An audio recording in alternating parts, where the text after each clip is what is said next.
1970s was a critical time in movie history. This decade saw the rise of legendary and beloved directors that still influence our film landscape now. Directors like George Lucas, Francis Ford Coppola, Martin Scorsese, and Steven Spielberg. They pushed the boundaries of storytelling, delving into complex and dark themes, creating a new era of cinematic spectacle and commercial success that paved the way for the first blockbusters in history. Welcome to Movie Voyage Through Space and Time. I'm Zach. And I'm Sylvana. This show takes us on a cinematic journey through every decade in which movies have been made. Today's stop for the USS Movie Voyage is 1977, with Close Encounters of the Third Kind. Yes, this movie rode the wave of enthusiasm in Hollywood for big budget, high concept sci-fi. Tis true. Yeah, it was directed and written. And dictated. Dictated. He was a dictator on this totally. set. By Steven Spielberg, of course. Mm-hmm. And the story follows Roy Neary, an ordinary man.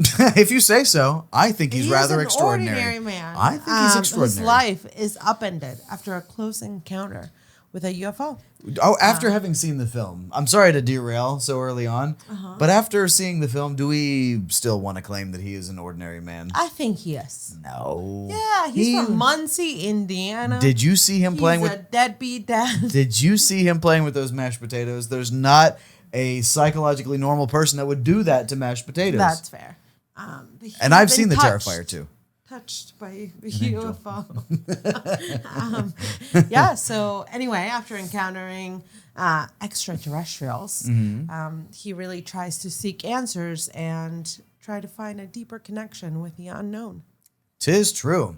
All right, well, let's delve into the movie there, and let's start with the first thing that we always talk about, and that is, have you seen this before? Had you seen it before today? I had not seen it before today. Obviously, I had heard a lot about it. I think I've mentioned this on the podcast before. If I have not, for any of our listeners, I grew up being scared shitless of any movie that could potentially even a little bit traumatize me. I was made to watch a lot of movies that had deep psychological effects on me as a child. And sexual. Shout out to you, Mom, who made me watch.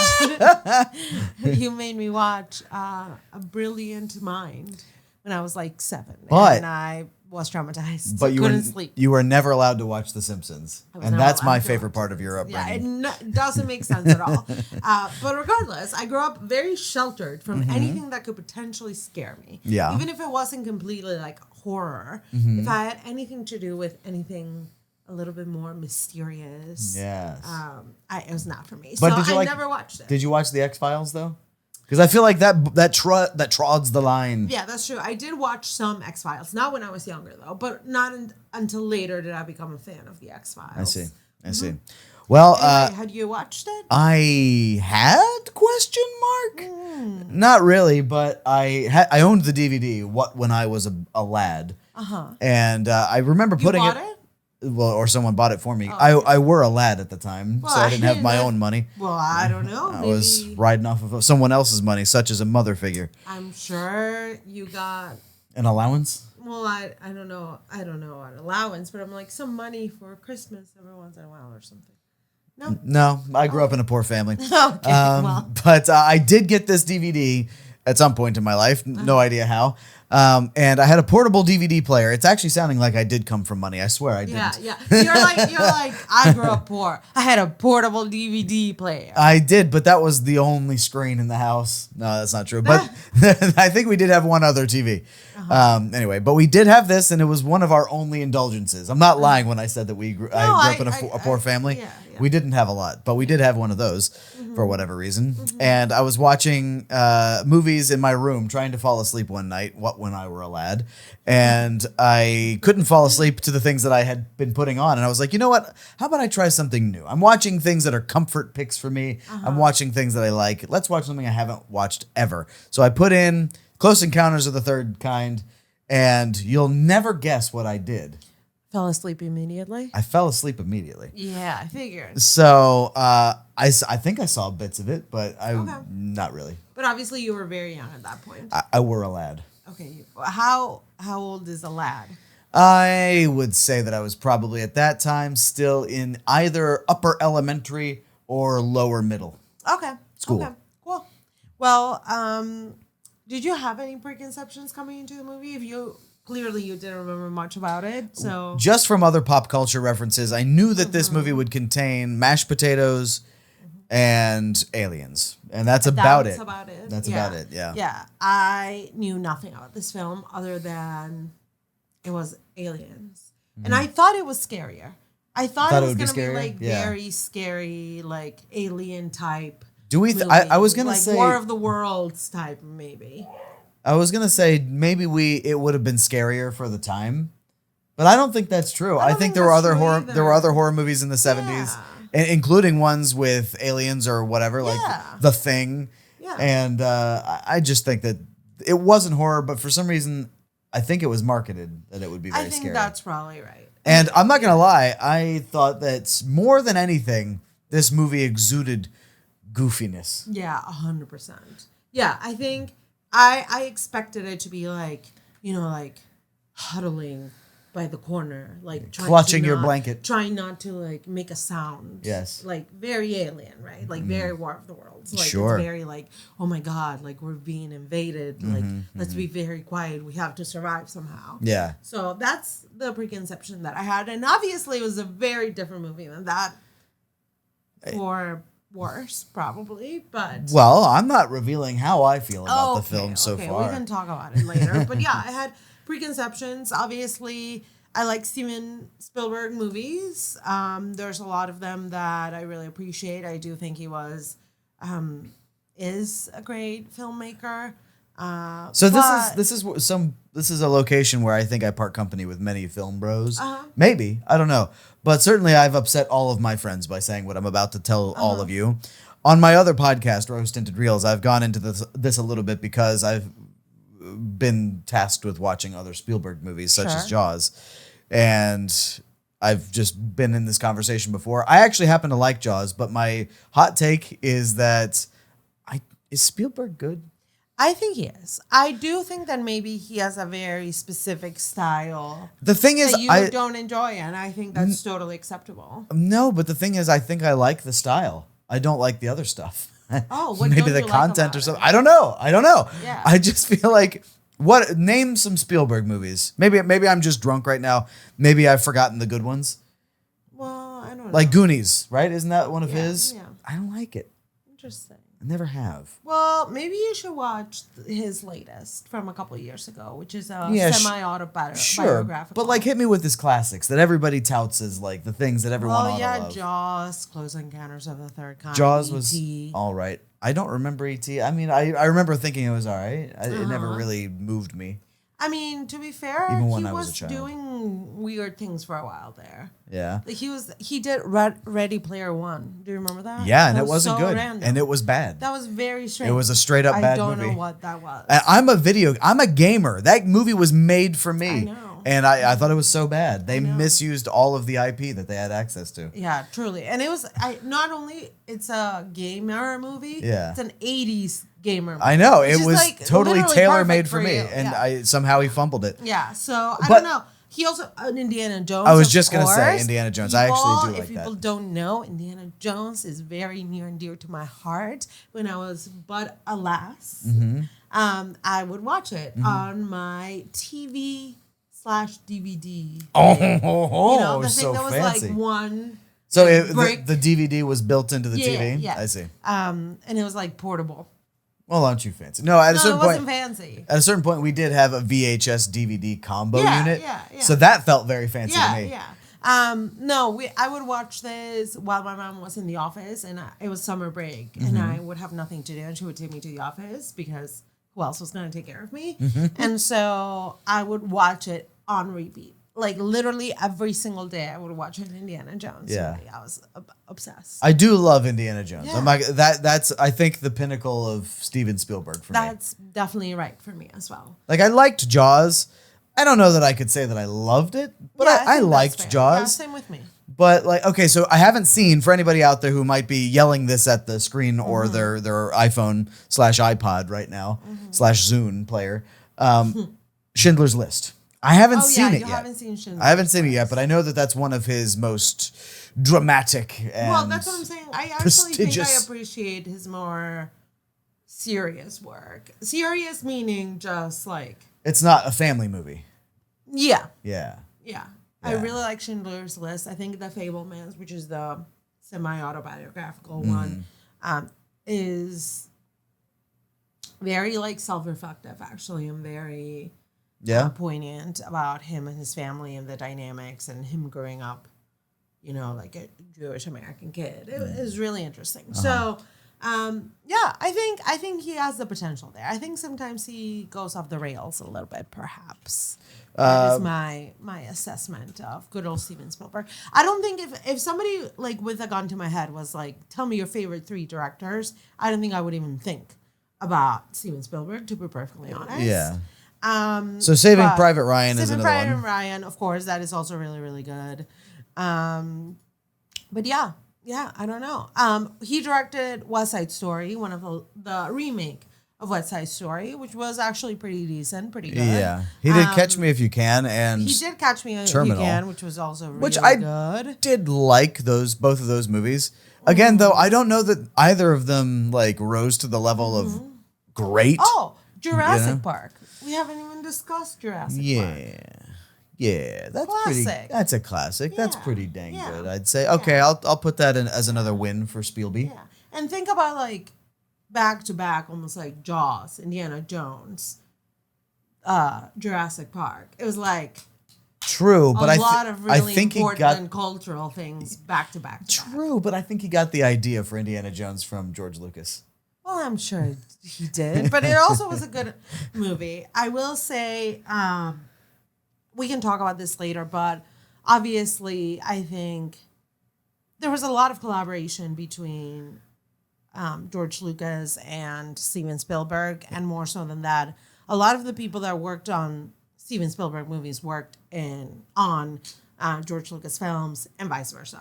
Ooh, I did. Basically, there were. It was one big happy family. It was it was a lot of the forefront people at the forefront of visual effects and models and things like that, and they worked for both. Wow. So also he did Lincoln, which I heard good Yeah. things about. That's I one of like the last Lincoln. Daniel Day-Lewis I movies. like Lincoln. There's other good ones like The Post. I actually enjoyed. Bridge of Spies I did not enjoy. I did enjoy Bridge of Spies. Yeah. War Horse was fine. I don't know. I mean, yeah. I think I could see somebody being like, he's a little overrated. Yeah, I think as that's a what I'm just saying. Straight up like chops, like skill. Steven Spielberg has the skill as a director. Well, that yeah, obviously, I think others he, like, I mean, we just talked about. Why can't I think of who was the last I director don't know. for the last movie? Stanley Kubrick. Yeah, Yeah. Stanley Kubrick. We, like there's directors that like their technical skills are like, Yeah. excellent. No, the thing is, I know that Spielberg has it in him to make. I like his style. I think he does have a very identifiable fingerprint on his movies. It's just, I don't know. It's something else about it. It's either the characters, it's the writing or something. I don't know what it is, but for some reason, a lot of them just don't connect with me very well. So it seems That's like interesting. he's a good director, but he's somehow transcended to become legendary. Yeah, I think that- that's true.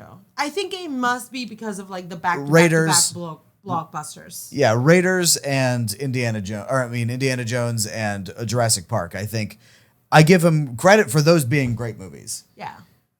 So maybe that's enough understand- to be I considered think a what great I'm director. saying I don't is know. like it happened in a very short period of time. Yeah. And these movies weren't just great; they are iconic. Like Yeah. Indiana Jones and Jurassic Park weren't just like really good movies that people think about that one year and Mm-hmm. they win the Oscar and then nobody talks about again, even though they were excellent. Yeah. They're films that are like gonna be talked about for a very, very, very long time. Same with Jaws. That's because they're franchisable, And so- merchandisable. But maybe that is what he's good about, right? And we talked about Yeah. this, the fact that the 70s brought with it like Commercialization. the commercialization Yeah. of movies. And Yeah. he was just excellent at that, at IP. So, which obviously defined the rest of the movie industry until now. Yeah. He's huge now. So maybe actually it is Steven Spielberg that's to blame for us being stuck in a rut of nothing but sequels. franchises. Yeah. Yeah. Damn maybe. it, Spielberg. Well, I don't know. sad.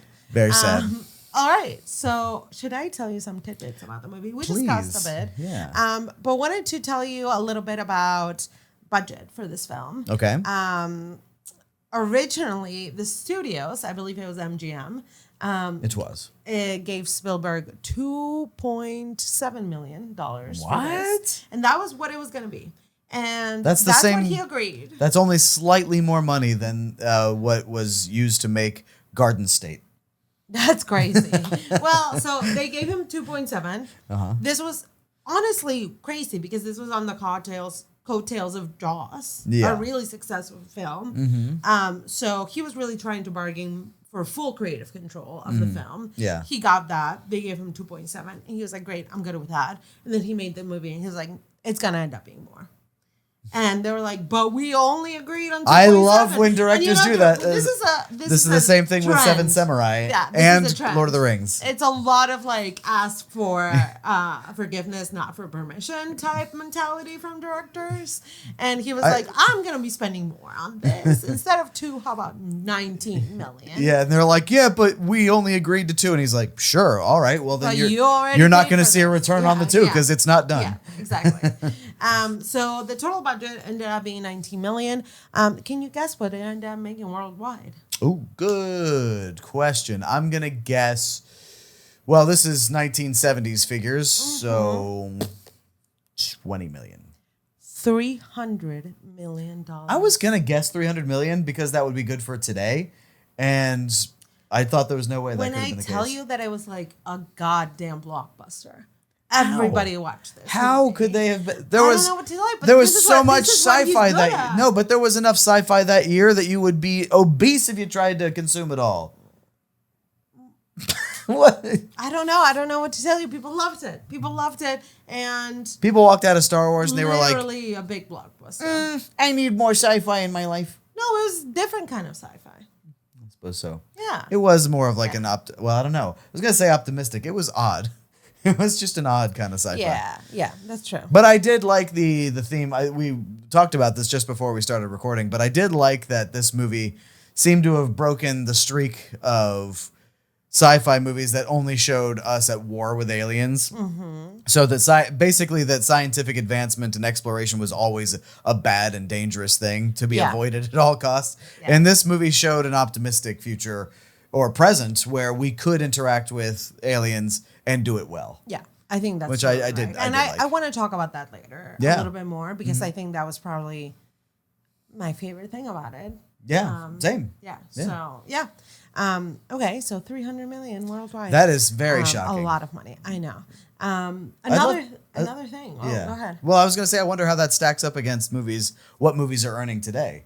Because I think it's honestly about the same. Yeah, it's probably about the same. That must have been That's what I'm saying. damn it's crazy. I'm telling you, when I mean it, that I feel like every single person watched that movie.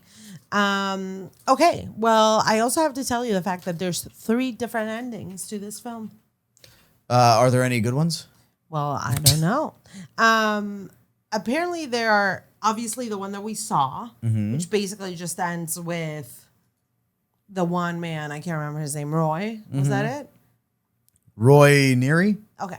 Well, it ends with Roy Neary going into the spaceship, right? Can I tell you what sorry to cut you off, but I just found the Star Wars box office worldwide. And can you guess what it is, even though you're probably looking at it? No, I don't know how much. 775 that's crazy. million. Yeah. That's insane. I mean, it makes sense. Maybe there just weren't other movies and people were like, they starved for movies at the time. Yeah, I mean, at least really different movies is what I'm saying. I mean, genuinely, though, that is probably a problem now for the box office, that there's so much choice on streaming services. Yeah, that you don't need to go out to see a big thing. Well, what I meant by the fact that everybody watched it is the fact that obviously we've lost this, but there was a big monoculture around certain movies. Yeah. The way that now there isn't now, right? Like, I feel like probably the last thing that happened that was like that big was like Oppenheimer and Barbie. Which was a Barbenheimer. unique experience. Very unique. Before that, probably Endgame, where it was like, everybody watch it. Everybody go and do this so we can all discuss it together. Yeah. I feel like that was happening way more often back then Yeah. for very specific movies. It was like, Well, if there's only 4 a year that are actually worth seeing, everybody go and we all discuss it and we all talk about it. Yeah. Well, I think it was the same for TV shows Yeah, as same well, with because TV shows, there were of fewer course. channels, totally. but also no reruns. So you had to watch them. You Yeah. had to make sure you were there at home to watch Yeah. it. Yeah. And everybody would go to school in the office the next day and talk about it. Yeah. Exactly. I'm nostalgic for that time. Yeah, me and too. I don't know. That's what I miss, like Game of Thrones. Game of Thrones was probably the last Yeah. like really big. I mean, there's been a little bit after that, like Succession, I feel like, or other HBO Sunday shows. Everything is niche. Everything is niche Yeah, now. that's true. Even But successful I feel like shows Game are of niche. Thrones Yeah, that was transcended. the last time where Everybody it was in the world the was next watching that. day you would go into work and Yeah. you know everybody would be talking about that episode. I really miss that. Yeah. Okay, so anyway, 3 endings to the movie. The one that we watched where Roy just walks into the spaceship. Another one where they show us the interior of the spaceship. Neat. I wonder why they didn't do that. I guess just to maintain a little bit of mystery. Yeah, I think He learned his lesson I with think, Jaws. weirdly enough, the producers wanted that scene, and Spielberg was the one that decided against it. Mm-hmm. And then at the end, he decided to combine and do like a third cut, director's cut, that included like short scenes of both things, of him going in and then also the interior of the spaceship. So yeah, there's 3 scenes Interesting. out there. Well, what do you think? Because I was just going to say maybe it would have been better if he had also held back a little bit with showing the aliens, because the first alien we saw was pretty mysterious, very gangly, spidery looking. And then from then on, everyone looked pretty humanoidy. Well, And I'm wondering if it would have been more mysterious, kind of Yeah. like not showing the shark in Jaws too much. yeah. If you just didn't show them as much. Yeah, or I mean, we talked about the fact that I thought it was a great idea from Kubrick to not show Aliens. aliens really. Even though I think we did. But they Yeah, just but weren't it like was humanoid. just like energy. You know what I Yeah, mean? It yeah. wasn't like humanoid. And I Yeah. think that was a good idea. That was an excellent idea, I think. Yeah. And Spielberg didn't do that. But yeah, the first alien that we see, the one that's super gangly, that kind of like comes out of the ship. Yeah, and kind of bending down, looking Yeah, out. yeah. That one is a puppet. Yeah, I could definitely which we tell. could tell. Everybody else, all the small extraterrestrials and Children. the final scenes were played by 50 local children. Yep, I could tell they were from children. Mobile, Alabama. Yep, I could tell. And honestly, that's why it took so much of the mystery out of it. I was like, Yeah. okay, those are kids in masks. Yeah, And like fake long fingers. yeah, yeah. It was 56-year-old girls. 56-year-old girls? Yeah. Wow, those are old ladies. Yeah, 56-year-old girls. Oh, I see. And they were all girls because Spielberg requested so. He was like, What? I want them all to be graceful, and boys won't be able to pull that off. We so, think that young girls are graceful? more graceful, move more gracefully than boys, perhaps, is what he was Sounds sexist. Oh, yeah. So, yeah.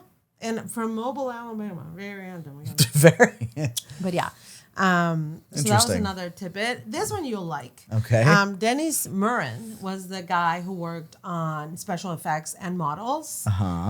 He had just worked on Star Wars, and then he moved on to work on this, Yeah. on Close Encounters of the Third Kind. And as a joke, he put a small R2D2 model onto the underside of the mothership. So we can't see it, but it is there. Interesting. That's So very like cool. they have their own little R2D2. Yeah, well, I know in Gremlins, for example, another Spielberg movie, you can go by there's a shot that takes you by a movie theater or something. Mm-hmm. Actually, I think there's a shot that takes you by a shop and you can see some Star Wars toys or action figures Yeah, in the window. And then I think you go by a movie theater and other Spielberg movies are playing, and I think maybe a Star Wars movie is playing or something like that. Yeah, I can't that's remember, fine. but I mean, I like that they do that. like I mentioned, they both collaborated, Mm-hmm. and not only that, but like the teams that worked on these like really incredible movies. Yeah. Obviously, they were at the forefront a lot of sci-fi and I would like- innovation. So I would they like- did both. Yeah, I would like to know if I don't know. I would just like to know a little bit more about the behind the scenes for the models that were made for this movie, Yeah. because I'm sure they were good, Yeah, But so the ones we saw were always completely covered up by cartoon drawings. yeah, that's right. So and we couldn't lights and really stuff like see that. them. So the only really big model was the mothership. Yeah. Everything else was just drawings, basically, and 2D. Oh, renderings even and the things. tiny little spaceships Yeah. that were like zipping around on the road and such. I figured those were I believe models. so. I don't think so. I think I read the no. Interesting. But yeah, it was. I guess at one point they did discuss doing what at that point was very early CGI. And Spielberg was like, I don't think that looks good. Like, Yeah, I think, that's probably I wise. think it will take a long time for that technology to Become something good look enough, yeah. And I'd rather not mess with it now. And then George Lucas went full throttle on the prequels, Yeah. and it was probably still a You little saw too them. early. Yeah. So that was really interesting. Another thing, obviously, you know who composed the score for this film? The John legendary Williams, John yes. Williams, Mhm. obviously very big. Boy. Well, I was gonna say like a very big collaborator of Spielberg. He had already worked Yeah. with him for Jaws, and they continued to collaborate for the rest of time and story. Did John Williams ever work with anybody else? Yeah. Yeah? Okay. Well, of course. What do you mean? Well, What about Star Wars? yeah. Well, yeah, outside of that family, I guess I'm talking about. Well, I don't know. Yeah, Harry Potter. Yeah, good point. Good point.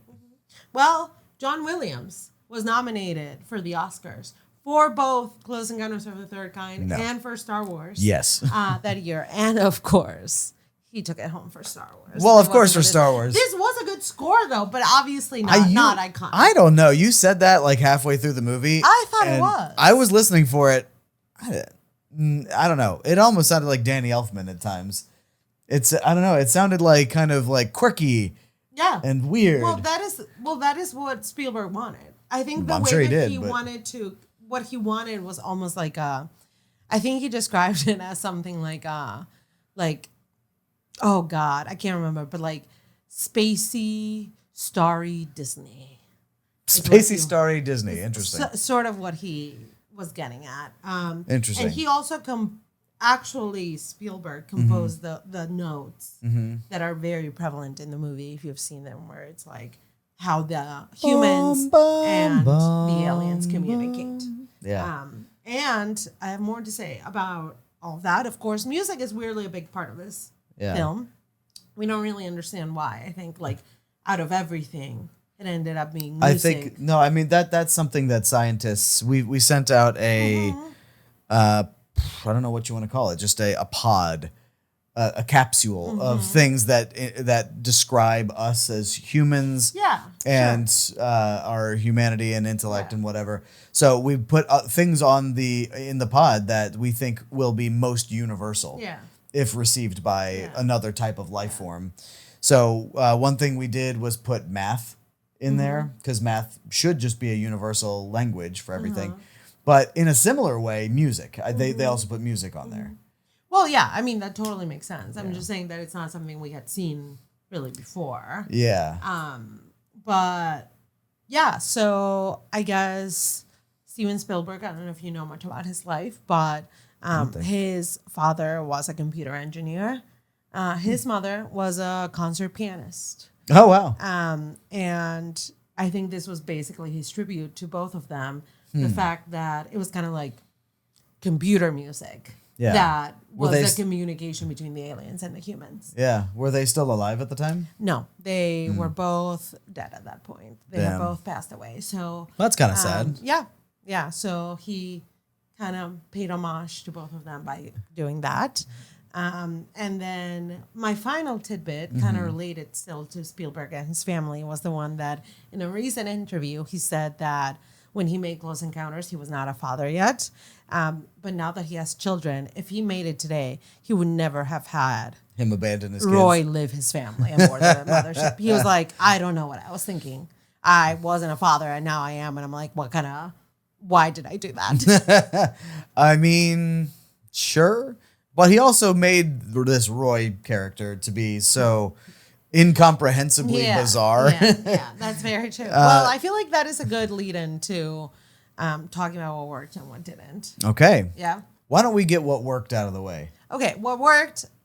We just talked about this. You don't think the score really worked super well? I think it did. I really liked it. I feel like there was a sense of like curiosity. I'm not even gonna say I don't think it worked. Yeah. I just don't think it was that great. Okay. I mean, I don't think it's gonna be like up there for me with like. I'm not humming it.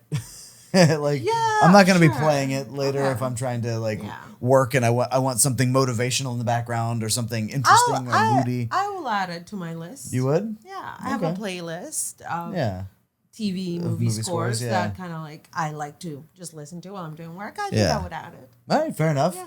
Well, so that works for me, obviously. Yeah. And then, real quick, obviously, what we discussed as well about the fact that this was a very science-driven, not military-driven. Yeah, there's movie. Absolutely no actual combat in the movie, and I appreciate. that much. Yeah, I feel great. Like a lot of movies, obviously, that involve aliens for us, it's like the military and America, and we must do something. Or there's always the threat. We're like the threat of like anybody just being so scared that they attack first, and then the aliens get mad at us and attack the whole planet. Yeah, and Mars attacks and Independence Day and all the rest of that. So I mean, I think that's pretty much or Armageddon, right? Yeah, of course, whatever. Well, but Armageddon, no, but yeah, there was no aliens in Armageddon.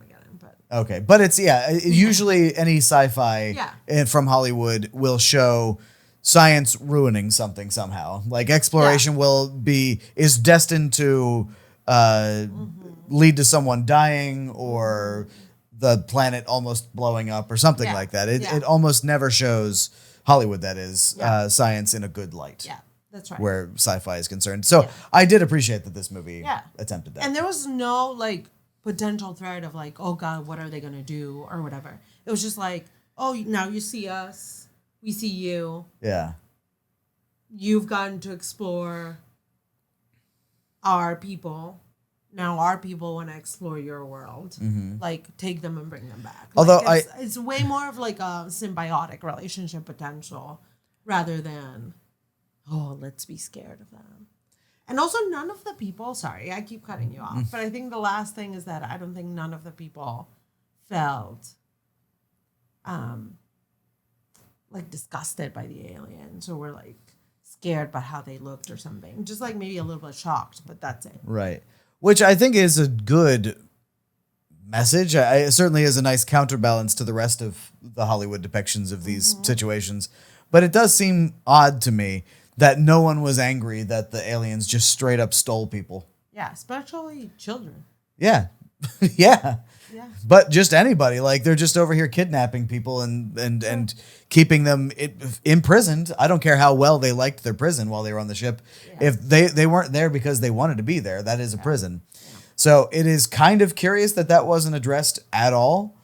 But again, it was a nice counterbalance that they showed Americans in particular, but humanity in general, being open-minded and peaceful when it came to, and scientifically oriented when it comes to engaging with aliens. That's totally true. Yeah. That is very, very true. But that said, I think a more realistic movie would have been being very angry and cautiously peaceful with the aliens. Yeah. Because, I mean, kidnapping people is an act of hostility. They weren't peaceful. Yeah. Anyway. But, so complicated, mixed feelings on that. Sure. Anything else on the writing?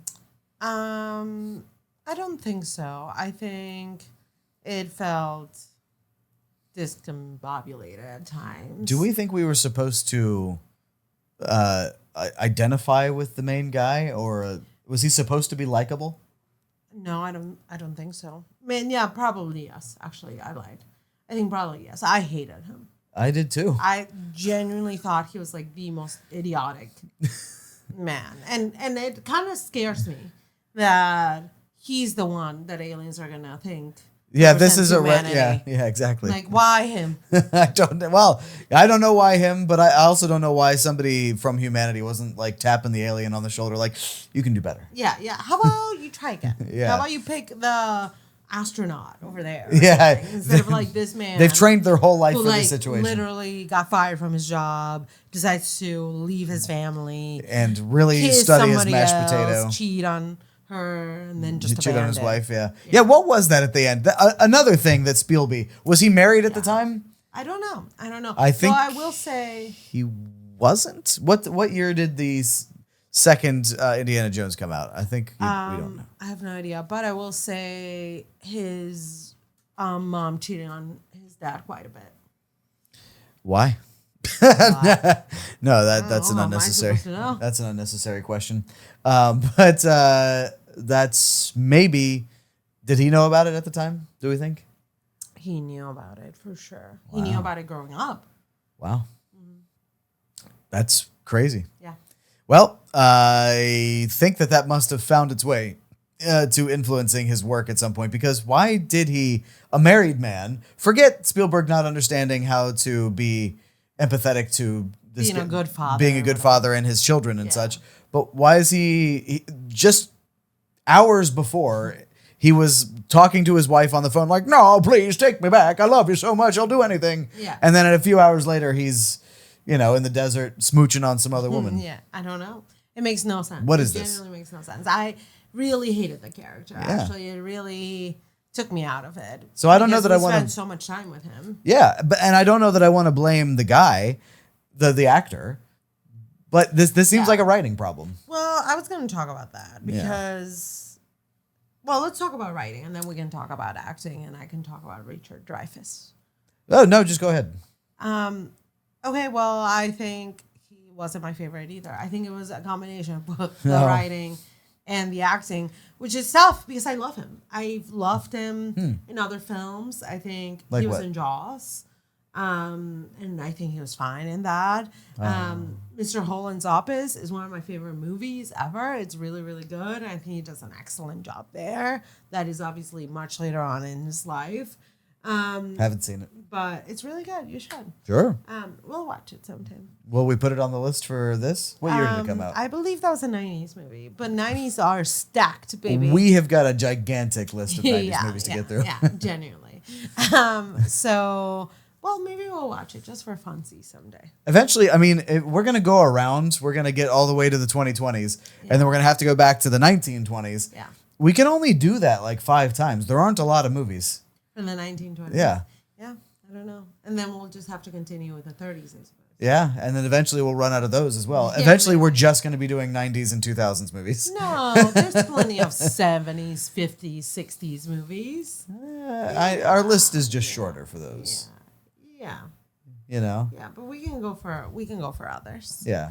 Well, anyway, yeah, I think he's a really good actor. I just don't know that this was his role. I don't know that he could get past the writing, and he certainly didn't seem to attempt to. Yeah. But can we talk for a moment about the scene where he was going fully deranged, and he was sitting in his living room, which he had decorated with pictures of alien ships. There was a dangling Starship Enterprise in the middle of the room. He had models of the mound that he'd been dreaming about all over the place. And so he had just kind of ruined his house. And then he was like, he had a light bulb moment, and he called out to his wife, I figured it out. I'm taking all this stuff down. I'm so sorry that I've been ruining your life by destroying the house with my obsession. I'm so sorry. I finally figured it out. And then he proceeds to start collecting every kind of like bricks and fence and plant and bush and shrub and throwing it through his window. No, so basically, first he was like, I'm sorry I did all of this. I'm never going to speak of this again. And as he's taking things down, then the idea sparks that he knows what it is. Or he knows better what it is. Yeah, it's and it's like he was so close to being a normal human again. he's so close to being a normal human, and then he goes, and what he does differently is do the same thing but bigger. Yeah, that's right. It makes no sense. Well, and without the top. And without the top, yeah. That scene had Zach and I cracking up. It was the best part of the movie because I was feeling emotions. I'm not gonna lie, I was snoozing a bit on the rest of the movie, literally. It was not a compelling movie. I'm just gonna say that. I know I was talking about leaving my real impression of the movie for the end, but this movie was boring. It was a boring movie, and it was kind of bad. It was a bad and boring movie, and that scene where he was going fully lunatic. In his neighborhood was actually very funny. So, and he was hilarious. He was throwing all the stuff in there, shattering his windows, throwing plants and stuff into his house for whatever reason. Crazy. And then his wife left in the car, and he got flung off the car as he tried to stop her. And all the neighbors were watching this happen. And he gets up, straightens his dirty bathrobe, and kind of slicks back his hair, and he's like, "Good morning." Afternoon. Yeah. How are you? After he's already stolen the chicken wire. Yeah. From the goose. From the geese. The goose pond or whatever it was supposed to be. Yeah. He was like, and the neighbor was like, "Stop it. That is illegal." She was like, "Whatever you're doing, it's illegal." Yeah. I like that line a lot. It was crazy. It was crazy. And I feel like that's when it switched for me of him being just like a little kooky because he just encountered something crazy, because who wouldn't be? Who wouldn't be after a close encounter with the third kind? Did we ever figure out what the hell the third kind was? No. I was waiting for that. I was so convinced that like an army scientist was going to come out at the end of the movie and be like, "Okay, so what we've all just encountered here was an encounter. Now there are 3 to 4 different types of encounter. The first is where you accidentally bump into somebody. The second is when you crash your car into somebody and you have to exchange information. The third is an alien invasion." Right. I thought we were going to get something like that. Yeah, I also thought that. And that way we could have played the Leonardo DiCaprio staring at the screen pointing meme, Yeah.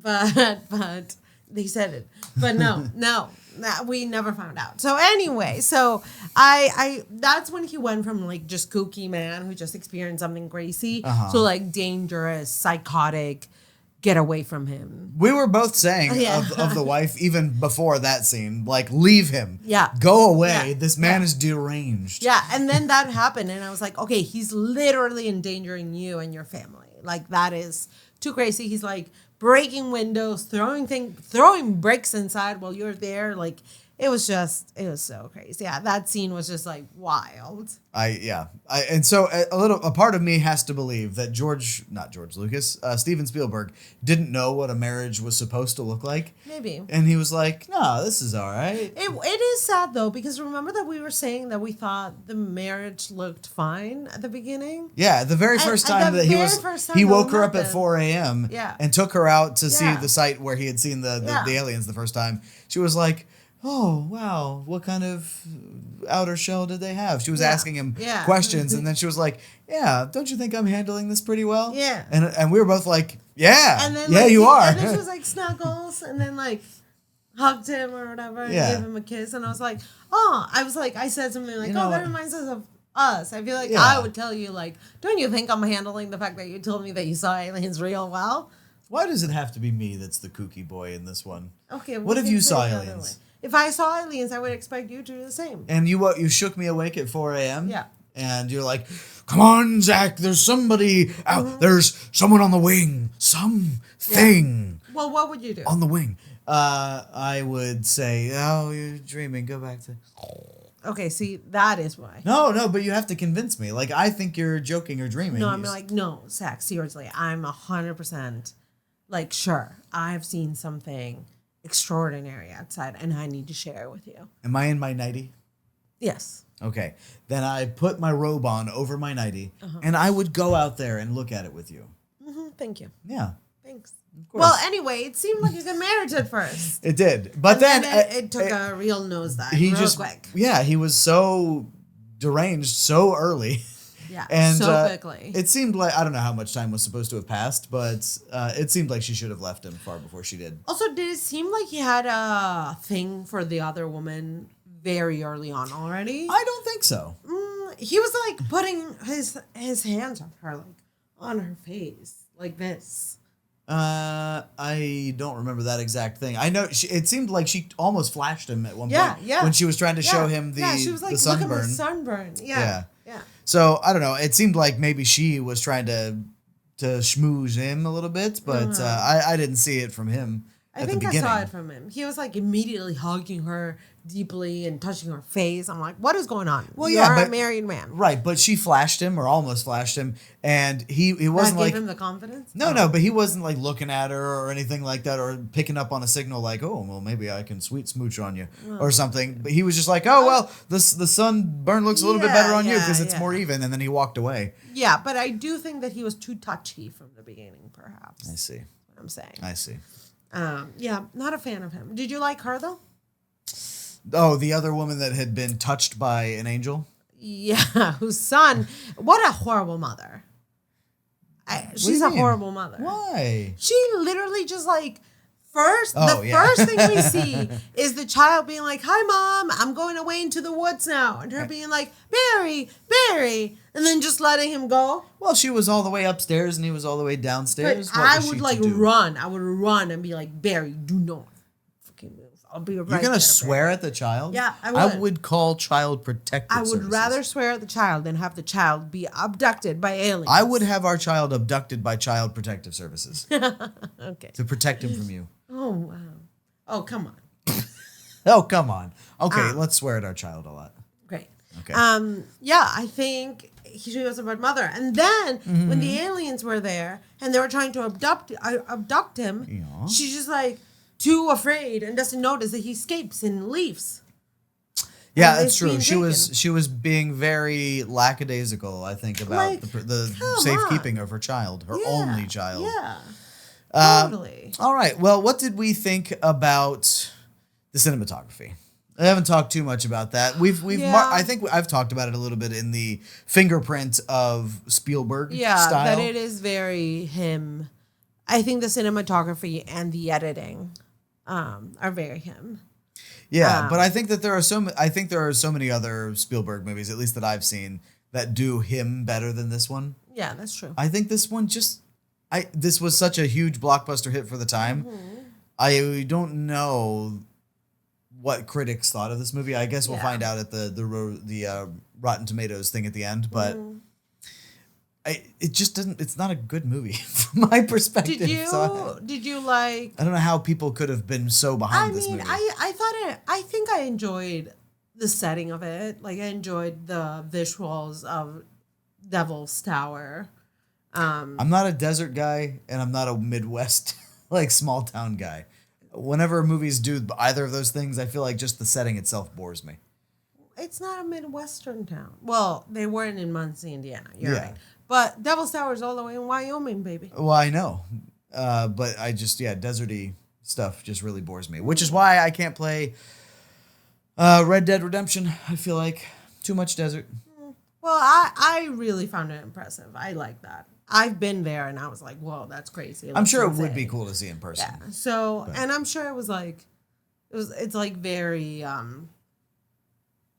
don't know, it's very like imposing on the landscape. So I understand why Spielberg was like, let's choose this. It's like a very imposing I think thing. and as far like, I don't know if this should be in the cinematography, maybe effects should be its own category of thing. Well, I was going to talk about that. Yeah. But yeah, I think the effects on the spaceships as they were like whizzing by, the smaller ones, and then the big one, I think there was a little bit of an over-reliance on flashy, like 2D animated lights on top of whatever models might have been there. It's just, I think it took away from the experience a little bit. Yeah. Especially on the big ship, because there definitely was a really complex model behind it.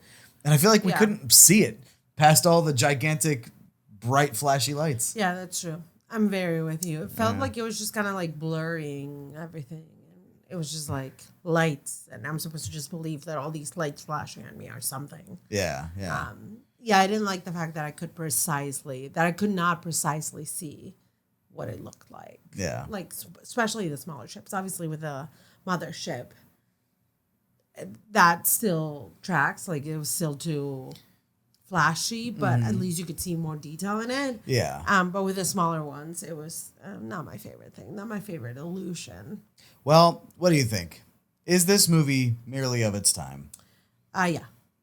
I think Yeah. so, for sure. That Yeah, it's I like agree. extremely off its time, I think. Yeah, but there can be movies that I think are extremely of their time, and yet they still are effective Yeah, today. for sure. I think a lot of 80s Or comedies good, are like period. Yeah. that. Yeah. But this one was not that.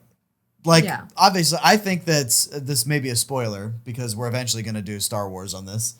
But Star Wars 100% holds up for me. Yeah. And this movie, I think, almost 0% hold it up. Yeah. Held up.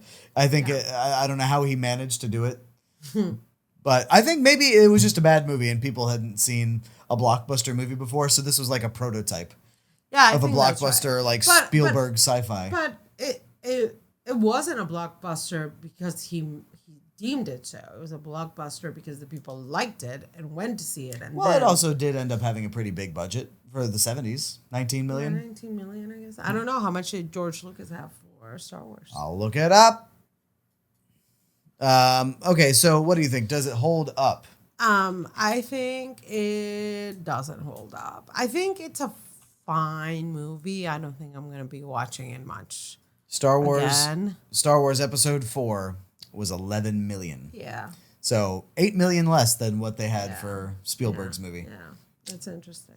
Somehow. Yeah. They just didn't utilize it well. Yeah. Yeah, I don't think it really holds up. You just said that you don't think it does either. But yeah, I think a movie can be good and be off its time and be something that you don't really want to like rewatch now with the context of now. Yeah. I just don't think this was it. I think this was a bad movie. I feel bad saying that because I don't go into any of these movies wanting to dislike them. Yeah. And I feel like I've had negative opinions on at least several of the movies we've already done. So I kind of actually went into this movie wanting to like it. Yeah. And I was like, I was going to say, all right, well, I'm going to forgive any cheesy like 2D animation that I see, any puppets. I'm going to appreciate it for the time. But it didn't seem to be anything redeemable about this movie. Yeah. Like nothing. Yeah. the cinematography wasn't artful. The effects weren't great. The acting was kind of bad. The writing was kind of bad. The score, at least from my perspective, was not great. Yeah, So, I I don't think the know. only things that I could find redeemable are some parts of the writing, parts of the story, and the score, as we discussed. But Yeah. I think that's it for me, really. Yeah. Yeah. All right. Well, then let's get into judging this movie harshly. Rotten Tomatoes, as a baseline, gives this movie a 90 out of 100%, which is just a little too. I think the rose-tinted audience reels. score was Rose-tinted glasses. 87. Yeah. Yeah. The audience score was 87? Okay. All right. I think everybody else has rose-tinted spectacles on as well. I'm sure they do. I'm the only one with the correct opinion around here. Well, what about me? Well, also you. Oh, okay. Good. Okay, well, give me your critical rating then. My critical Be rating. brutal. My critical rating for this is 2. Yeah. 2 out of 10. Yeah. I think I'll give it like a 3, perhaps. I'm giving it like it had competent editing, I suppose. Yeah. And the story moved along, I suppose. It had decent pacing ish. I don't know. I was getting bored with it. Like Yeah. I said, I was falling asleep a little Yeah. bit.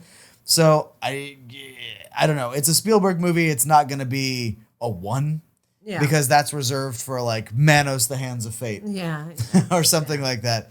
But somehow a Spielberg movie that cost $19 million in 1977 somehow was this bad. So I don't know. That's a 2 from me. Yeah. That makes sense. I think, yeah, like I said, a 3 for all of those reasons. But I think I'm a little kinder to things that I really liked, like the score. Yeah, well, you did like more about it than I did, so I guess that makes sense. What would you give it in terms of a heart rating out of 5? That is pretty low. That's probably a 1 for me. Okay. I don't think it has done anything to make me emotionally connect with it at all whatsoever. Yeah. Heart rating is a 0 from me. Yeah. There was nothing in that movie. Yeah. Yeah. There's just nothing to like. Yeah. Unfortunate. So did it improve or ruin your life? For me, it ruined my life. Yeah, I think so. It really ruined my life. I mean, Sometimes we haven't said improve for a lot of them. We even said Pinocchio ruined ours, I think. So. yeah, at least I did. I don't know if you did, Yeah, but I maybe said not. it ruined my life. Yeah. That one was an exaggeration, obviously a joke ish, but this one I kind of think it literally ruined my life. It ruined my day. It wasted my time. It wasted my time anyway. I have a limited amount of time on this earth, and I'm sad that I wasted it on that movie. Yeah. Yeah. So would you watch it again? I would not watch it again. I definitely wouldn't watch it again. I don't know what it would take. It would have to be like a friend really being like, let's watch it. I wonder if it has riff tracks. Ooh, I would watch it with riff tracks. Yeah. 100% I would watch this with riff tracks. Yeah. Oh, that would be so fun. I kind of hope they do. Yeah. But until that time, I'm never watching it again. Yeah, same. I think we're on the same page here. Great. All right. Well, I think that's it for the episode today. Thank you all for watching/listening. If you feel so inclined, you may follow us on Instagram for updates at Movie Voyage Pod. Yeah, and you can follow us on TikTok for fun extra content. That's and right. that is at Movie Voyage Talk. And talk spelled T-O-K. T-O-K. TikTok. Like the like the cool kids do. Yeah. Yeah. And you can also, if you're not already, you can watch it on YouTube at Movie Voyage Pod as well. And if you feel so inclined, and really if you don't either, please leave us a maximum rating on whatever platform you're listening to this on. On YouTube, it's a thumbs up. On Apple Podcasts, it's 5 stars. Anywhere else, I don't know how you people, how you barbarians handle your thing. But please give us a good rating there, and I would very much appreciate it. Great. I would appreciate it too. Well, that's it for me. That's it for me too. All right, goodbye. We'll see you next decade. See you next decade. Bye.